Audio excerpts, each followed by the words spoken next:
Isang magandang araw ng Sabado sa inyong lahat mga bayang classmates. Nasa ika-17 araw tayo ngayon para sa buwan ng Enero taong 2026.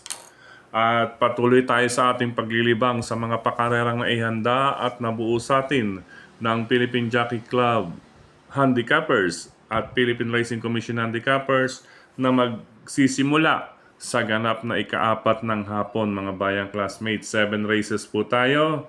Eksakto po sa larong winner take all at base sa aking basa, bagamat may kanipisan po ang laban or lineup, lineup or labanan, yan. Sa araw na ito, nasa bilang na 5 entries hanggang 8, pero karamihan ay yan, yan lang po naglalaro. 5 entries hanggang 8 entries. Kinakailangan din natin na makibalita. Makibalita po at talasan ang ating pakiramdam mga bayang classmates. Kahit medyo nababasa sa unang tingin na malapit sa llamado ang karera ngayong araw ng Sabado. Okay po, ulitin ko po. Makiramdam at makibalita. At syempre, pagdating sa dulo, kayo pa rin po ang masusunod. Okay po. Diretso na tayo sa ating mga giya, mga bayang classmates. Welcome po muna sa ating mga bagong classmates, mga bagong subscribers dito sa ating channel. Welcome po sa inyong pag-subscribe. Race number 1 para sa start ng winner take all, covers races 1 to 7. Sa karerang ito, isang 3-year-old and above maiden race placers. Mga tumimbang na po ito sa actual na maiden race at ang iba po ay nanalo po sa kanilang novato run or barrier trial na pinasok bago dito sa karerang or grupo ngayong araw na maiden race. Okay po. Sa karerang itong masasabi ko lang isang, sabi natin medyo palaisipan kasi nga maiden race, baka may mga bumigla kaya kinakailangan makibalita at magdagdag or isama kung may iba pa kayong pili mga bayang classmates dahil start nga po ng winner take all event at maiden race. Okay. Sa karerang ito kung pagbabasihan ang kanilang track record at napanood ko rin, nirevisa ko kaya medyo 8 o'clock na tayo ng umaga natapos ay pinanood natin ating mga kanilang mga previous runs. Okay. Base sa aking napanood, ito si Pasienyo, na kalahok numero 4 ni Jen Huko, ay may 1 minute 17.2 para niya sa 1,300 meters mga bayang classmates. Ito, nakaraan ng sa huling laban niya, nasa hulihan to. Isa sa mga nasa hulihan, then pinaremate po mga bayang classmates. Pinaremate at ginalawan po. Nag-start last 600 meters or 3 octavos. Ngayon, ang lakas kumamot sa diretso at sa hitsura ng kabayo ay talaga pong preparado. Preparado po itong si Paseyen, yung mga bayang classmates. Ika nga, tamang bitaw lamang din doon sa 3 octavos or kahit magsimula sa medya milya, nakita natin ang tulis din ng kanyang remate mga bayang classmates. Kaya siya ang ating unang pamilian dito or masasabi natin na horse to beat. Yan, horse to beat. Itong si number 4, Paseyenyo with Jen Huko. Maglalagay ako ng protection or pangsama.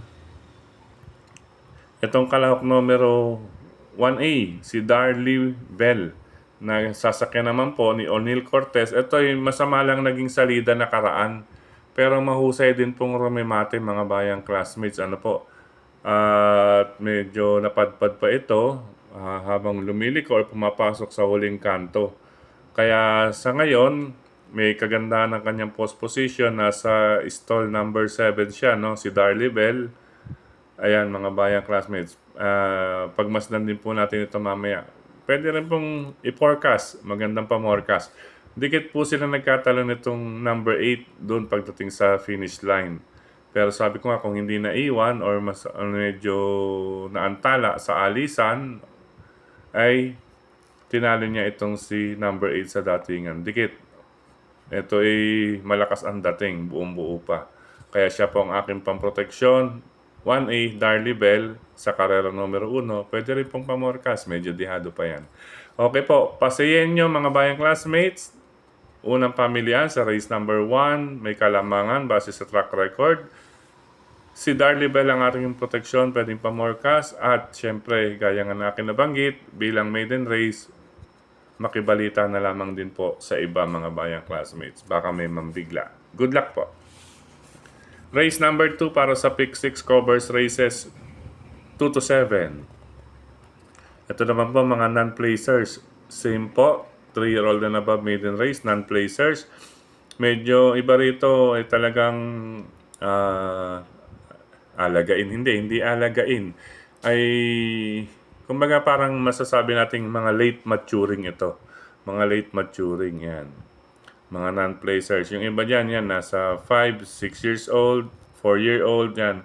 Pero, kung sa actual birth, mga bayang classmates, baka mamaya minus 1 year po yan. Kasi pumasok po ang January, matik po, plus 1 po. Anyway, dumako tayo sa kanilang mga track record. Number 4, Moon Alphabet, ang ating unang pamilian with Mark Gonzalez. Ayan, medyo nag-umento po, Nag-umento, napunta sa 1 minute 19.4 para sa 1,300 meters, galing sa 3:1:20, 1:20 mahigit. Itong si Moon Alphabet. Pero syempre, maiden race, mga bayang classmates, ay hindi pa po natin ma-sure. Kaya nga po na aking nabanggit, mga late maturing po itong mga nandito sa race number 2. Ngayon, ang aking pangamba ay baka pagkuha ng harapan ni number 5, pag ito po ang magdikta ng harapan, si number 5, star of the show with Jigger Paano, ay may kalalagyan sila rito. Ano po, baka makasulot. Ayan pala, baka makasulot. Ayan. Mga sulutan boys. Mark Gonzalez and Jigger Paano. Ayan, mga manunulot. Andito pala, maglalaban. Silang dalawa. Baka makasulot itong si Jigger dito kay Moon Alphabet. Pag oras na ito ang magdikta ng harapan, si star of the show. Pero syempre, need maging maagap itong si Mark Gonzalez. Yan, Mark Gonzalez dito sa kanyang sakay na si Moon Alphabet. Okay po, race number 2, 4 and 5, 5 and 4. Good luck mga bayang classmates. Race number 3 para sa Pick 5 event, mga bayang classmates. Dito sa karerang ito, dito na lamang ako sa 2 and 3. Batid naman po natin lumahok ito or lumalahok ito or nakasalahok ito sa malalaking mga pakarera. Ano po? I'm speaking of number 2, La Trope with John Alvin Guse. And number 2, La Trope. And number 3, Candy and Wine with John Alabata Pastoral Guse. Okay po, ulitin ko. Number 2, La Trope with John Alvin Alabata Guse. And number 3, Candy and Wine with Jeric Alabata Pastoral. Good luck mga bayang classmates, karera numero 3. Race number 4 po tayo para sa Pick 4 covers races 4 to 7. Ito, Pick 4. Sa Pick 4, si Super Dancer ang ating unang pamilian dito dahil may 1 minute 16.8 po siya. Nanalo po siya dyan, mga bayang classmates. Ano po? Maiden race, last November 21. Sasakyan po siya ni Mark Gonzalez. Ayan, sunod-sunod ang sakay ni Mark Gonzalez. May mga panalo, meron pa sa likod. Anyway, Super Dancer ang una natin nakikita rito sa race number 4. Pero hindi natin pwedeng pabayaan ang dalawa pa niyang kalaban na si number 1, Uno Magnifico with Michael Diaz de Jesus. At itong may malakas na remate. Sabay na remate with Super Dancer. Maluwag po ang dadaanan. Maluwag ang dadaanan ni High Intensity. Nasasakay naman po ni Ed Jordan Guerrero Guerra. Ayan. Ito po ang kasabay na remate. Maluwag po. Si High Intensity, hindi rin po natin pwedeng pabayaan dito sa karerang ito. Okay po. Ulitin ko po. Karera numero 4, 5, Super Dancer. 1, Uno Magnifico. At number 2, yung remate ni High Intensity. Pag-ingatan natin. Good luck mga bayang classmates. Dumako tayo sa race number 5. Tinurn lang natin ang page. Sa karera numero 5, ito, Patibayan. Siyempre, pag sinabing Patibayan group race, yung medyo nangunguna na pababa, papunta sa dulo sa 17 to 18 Patibayan.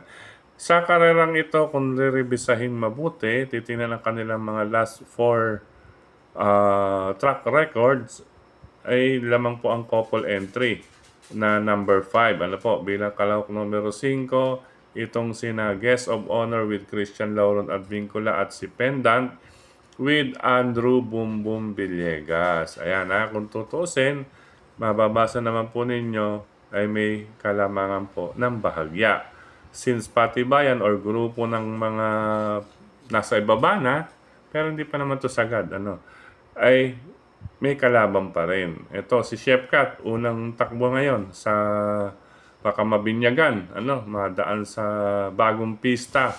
May 1:20.4 din po ito para sa 1,300. Si Chef Cat po with Jen Huko ang mahigpit na kalaban nitong couple entry. Ayan, couple entry 5 and 6, 6 and 5 po para sa race number 5. Iyan po ang reason natin. Ano po?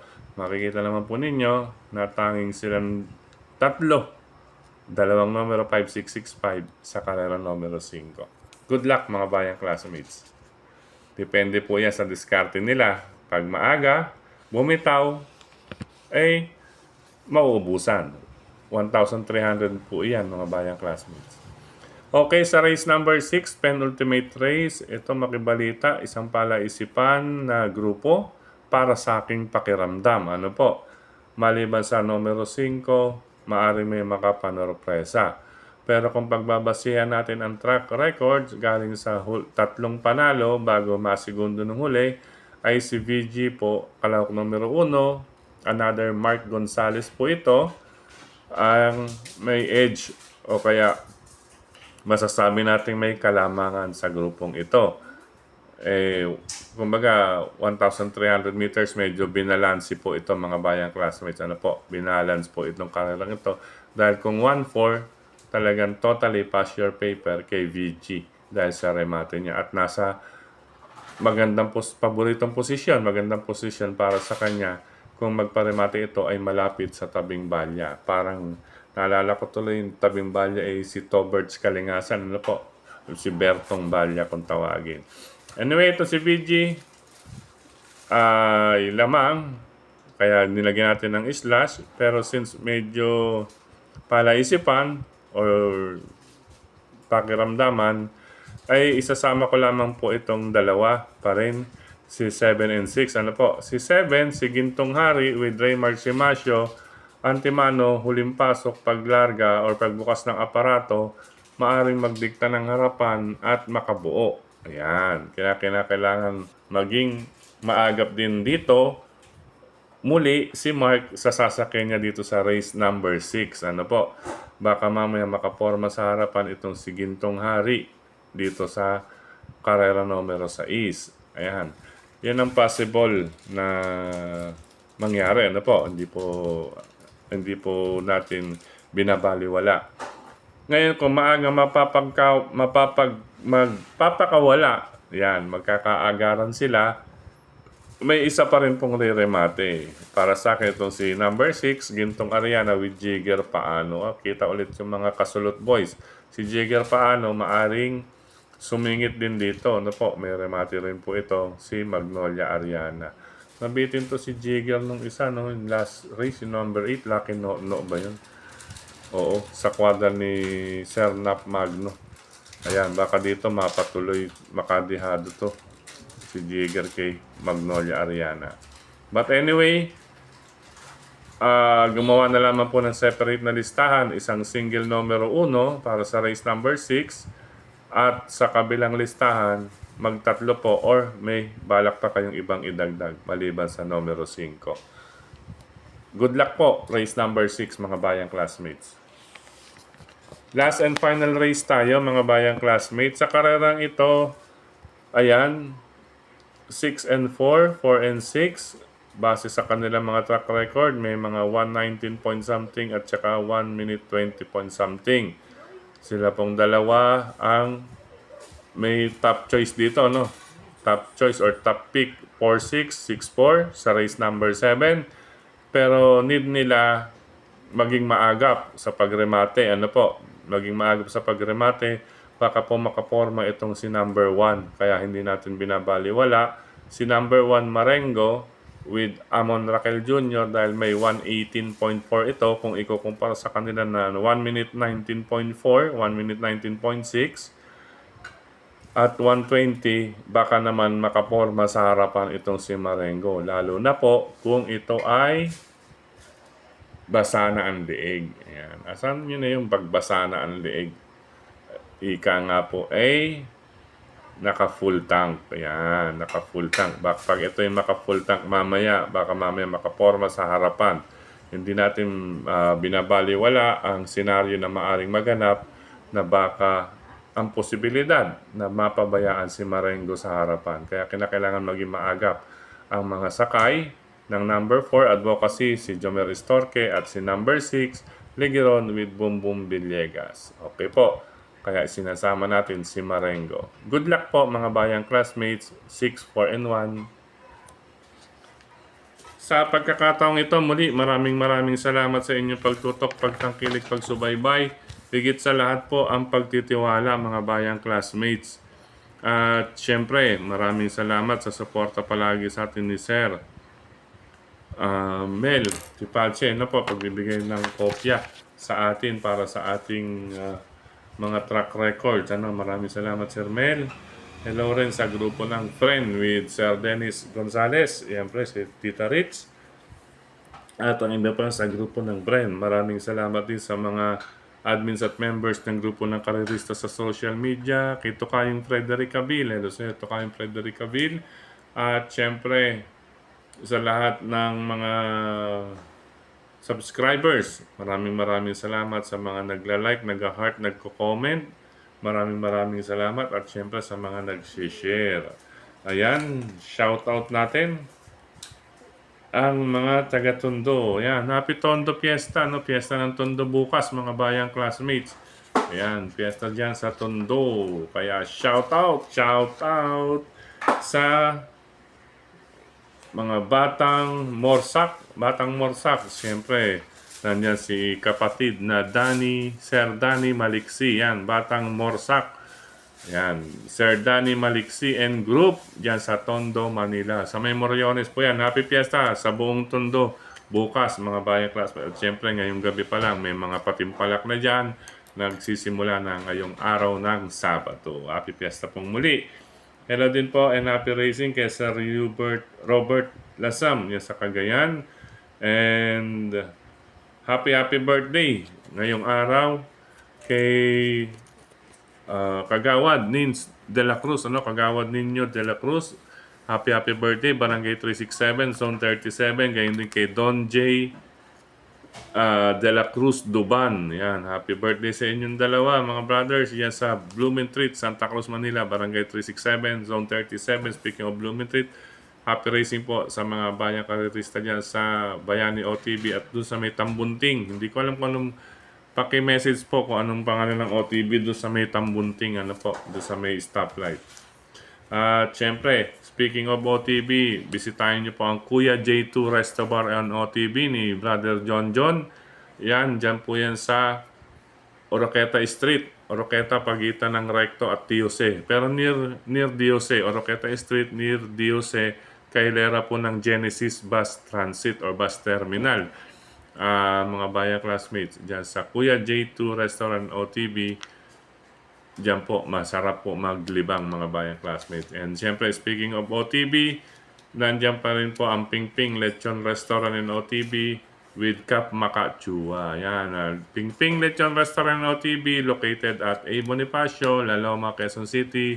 Hello po sa inyo lahat dyan. With Cap. Yan. Sikap natin yan sa Barangay Pingping Lechon Restaurant OTB. May dumaan po kaya medyo na-post po tayo. At syempre nandiyan din po si Sir Bong at ang ating mga Pingping Boys. Hello po sa inyong lahat. kina Brother Gary, Brother Edgar, Brother Yet.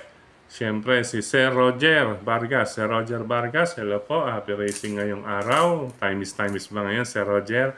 At siyempre, si Tokayong Mon at More, kay Vince, kay Brother Dexter.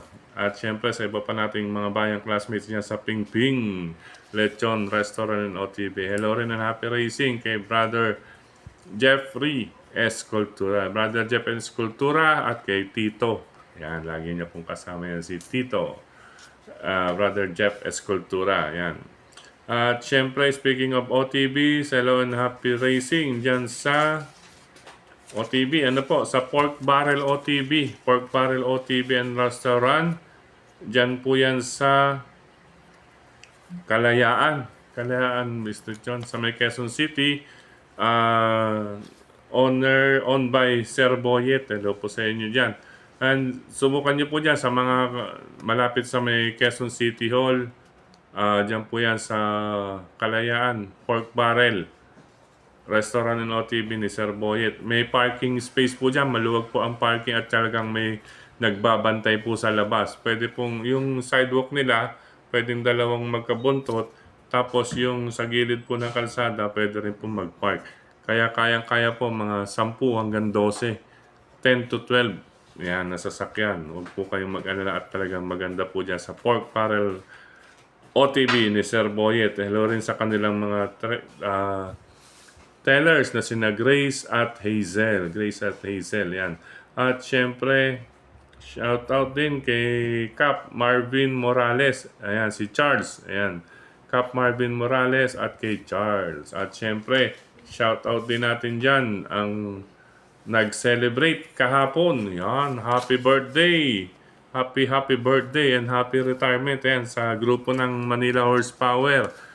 Ayan, nag-celebrate dyan kagabi sa Pork Barrel ni Sir Boyet. Ayan, happy birthday and happy retirement kay Brother Hubs Ocampo. Kay Sir Hubert. Ayan, Brother Hubert Ocampo, happy birthday and happy retirement na rin. Siyempre, pagbati sa kasama natin mga grupo dyan sa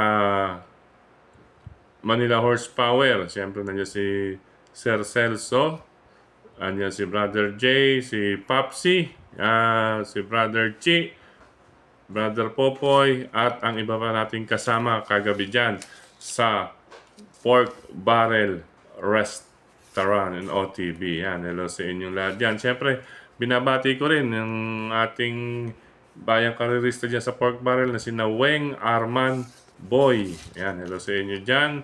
At syempre sa Bayabasan, si Paring Weng, Paring Boy at si Arman. Ulit, ayan ha, sa Bayabasan. Ayan, Weng, Boy, and Arman. Okay po mga bayang classmates, pansamantala hanggang dito na lamang po. At uulitin ko, bagamat manipis ang line-up, kinakailangan pa rin po nating talasan ang ating pakiramdam, makibalita. Ika nga ay ingat-ingat at siyempre pagdating sa paglilibang, kayo pa rin po ang masusunod. Maraming salamat. Diyos mabalos sa Indogabos mga bayang classmates.